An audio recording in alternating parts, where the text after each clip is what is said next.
L'exploitation illégale des ressources minérales est l'une des principales sources de subsistance dans la localité de Chimoio, dans la province de Manica au Mozambique. Dès l'âge de 6 ans, Nelito accompagnait déjà son oncle dans cette mine. Il y a vu plusieurs drames.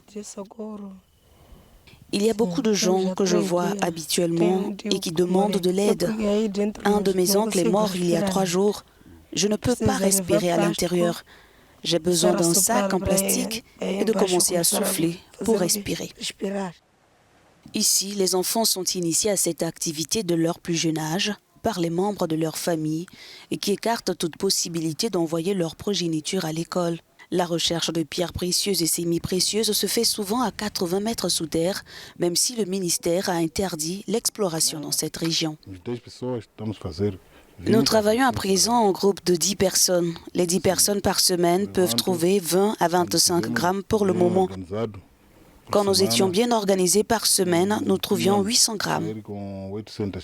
Et ces pierres sont ensuite vendues sur ce marché ou échangées contre des produits de première nécessité. Nous avons vu des étrangers qui viennent de très loin. Parfois, ils ne sont pas dans l'exploitation minière. Ils sont dans un circuit, dans du trafic, du commerce illégal, de l'achat, de la vente et de l'exportation. La vérité est que les financiers ont beaucoup d'argent qui circule et je sais qu'il y a beaucoup de procès au parquet de Cabo Delgado contre ces étrangers.